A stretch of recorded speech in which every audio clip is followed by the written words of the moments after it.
N-O-S-T, Nost, A-G-A-I-N, again, Nost again.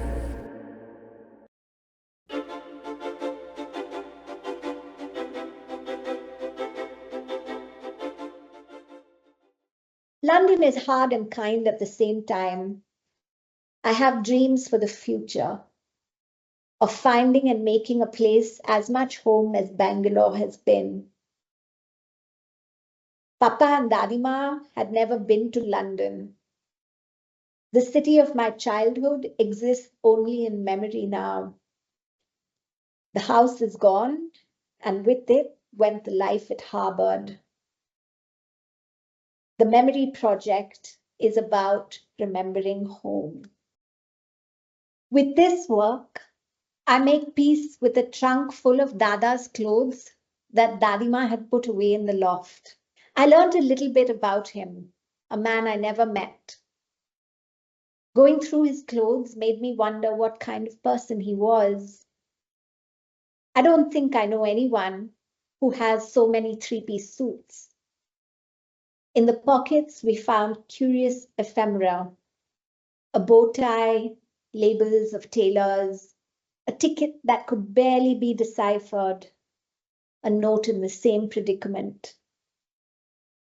Making this video was a way of recording those clothes before letting them go, with a childlike approach, of playing house as an adult, of employing imagination and embodiment.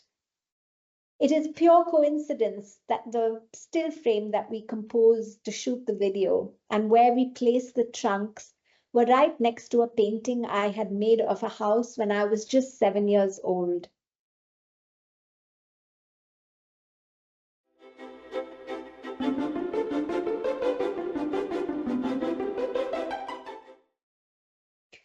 This project is an act of love, an act of refusal to accept sadness as the story or as the end.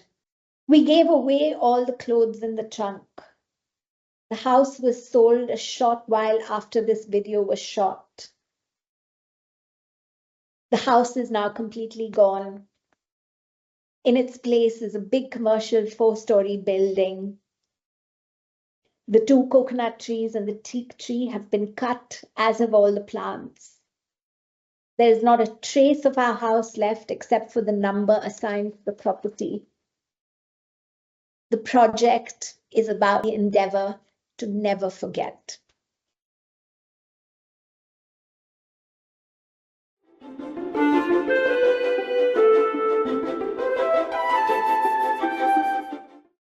With the idea of what do I do with these things that needed to let go of, there wasn't going to be the time, and I don't think any of us wanted to be burdened with the stuff, and there was so much of it. It was emotionally hard work to do, getting rid of things. And then, of course, this question of like, how do I get rid of things that aren't mine or aren't ours, not my mom's, not my sister's in some way, but ours because, it belonged to us and belonged to my grandmom and my dad. The project really came about because Matt, who's my partner in crime, just said, you know what, I'll set the camera up and just respond to what comes out of the trunk. I only thought that it would be a way of recording these clothes. It would be time that I've spent with them. Years after that, Matt and me moved to England, and yeah, distance gave me the time to sort of think about it, process it. At some point, I wrote the poem, and then it kind of just fell into place and became work.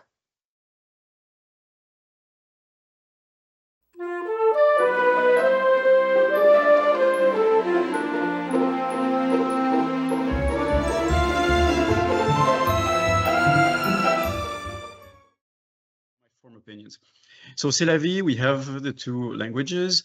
I'll stick to English, and let's begin a new life. It's a game where you begin, you're not there yet, you're just a project, And the first thing is to pick up maybe a family in which you'd like to come in. Now, just from here, I'd like to point out the fact that it's a very difficult design space because, of course, a person's life, it can be so varied, it's so rich, the perspectives and diversity of what a single life is. With what my inspiration was, a deck is like all the possible things that can happen to you in the future, right? So with different kinds of events, new things might come in the deck that might come forward, but other things can be removed.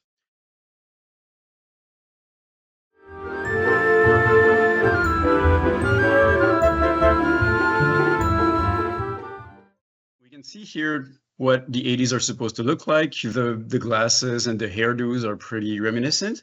But you know, the thing is, if I look at my own family album, well, probably if you look at this, this probably signals the 80s to you, like it does to me as well, because I associate the era with this kind of clothing.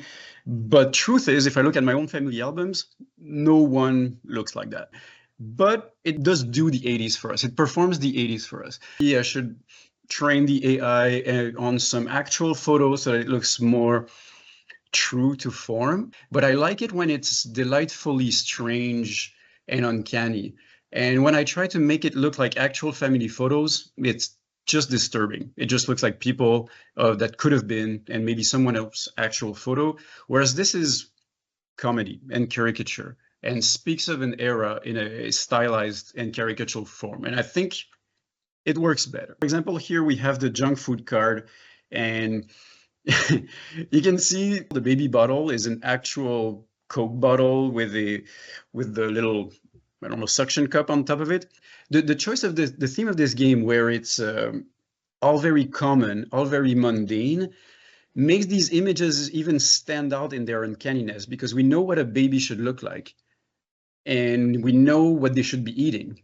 And because it's so weird and uncanny and strange, we pick it up much more than if it was a fantasy setting, for example.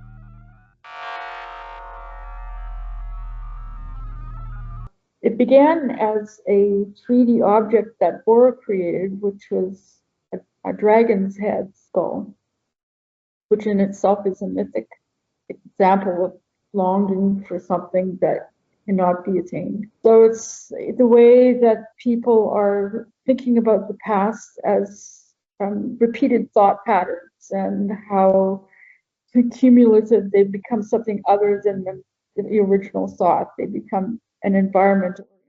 So this next one is called Chimeric Reality. I wanted to participate in a Milieu Institute for Art and Culture show called In the Middle of Chimera. One of the senior collaborators is an artist from Victoria called Lance Austin Olson. The whole premise of a lost state of sensibility comes from Lance's work, which is he grew up in Africa, and his work is about the belt, which is no longer in the state it was when he was a child.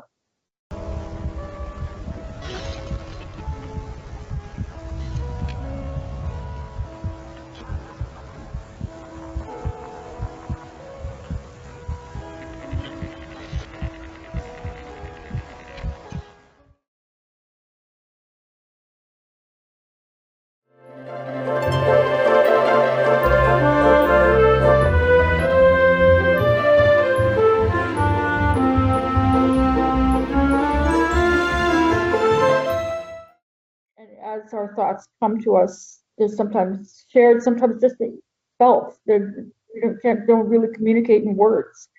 So I would say it starts with the feeling and then it goes to the sound. And then the sound is not a blanket so much as the groundwork for what else is created. So then I choose one of Bora's 3D objects. Sometimes he produces one specifically. Sometimes I use what he's done and combine them. Sometimes it comes from what I've done. And together we form. Each one of the works is contingent on some form of vibrancy from a mythic past or mystical past.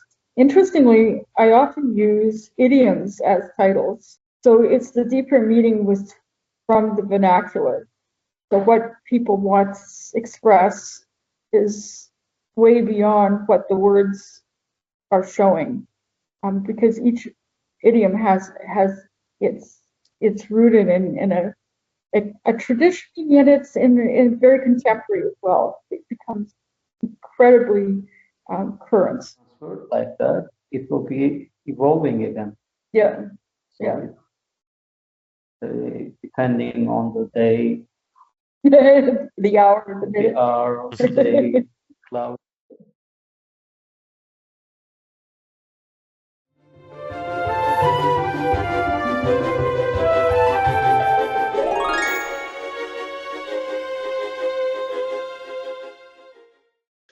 The most important dynamic of cyberpunk has been hyperstition. Here, my understanding of hyperstition and of code comes from the convergence of subcultural studies and cybernetics. Hyperstition is the idea that narratives, myths, or even folklore can later become real the more it's shared and practiced in the real world. In other words, things aren't just in fairy tales anymore, they have real-world consequences the more they are used and accepted. Related to hyperstition was Sadie Plant and Nick Land's concept of cyber positivity, the idea that a feedback loop could be designed that would perpetually self-reinforce and generate novel consequences, like L. Ron Hubbard, who purposely operationalized fictions as superstitions. Land and Yarvin founded accelerationism as something akin to a religion, to hope that the destruction by intensification of capitalism as an environment would yield something better, that better has never meant better for everyone. Sort of catharsis theory of social change often heard among politically progressive networks after the 2016 US election, that the burgeoning of fascism into publicity would make it easier to destroy. Alas, the fascists were smart enough first to rob journalists of their prestige and also to thoroughly enframe police as enforcers rather than investigators, thus leaving us with no informatic heroes for our age, only...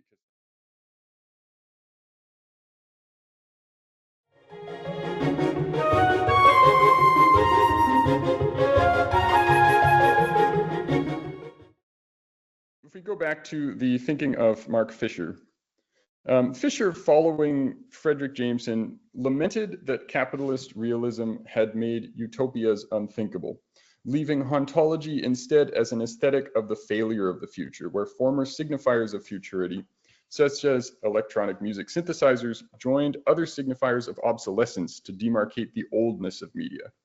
Imaginations of revolution had thus failed, leaving us only with nostalgia for the feeling of revolution, or at least a feeling that something modern was coming. However, I think that today we are no longer nostalgic for revolution, as rather tremendous social change is currently happening to us. Instead, normalcy is the contested category, instead of revolution or progress. Normativity was a version of hyperstition that actually had a homeostatic function that could have been understood as the retrospective production of what should have been. Normalcy was, of course, not a real thing.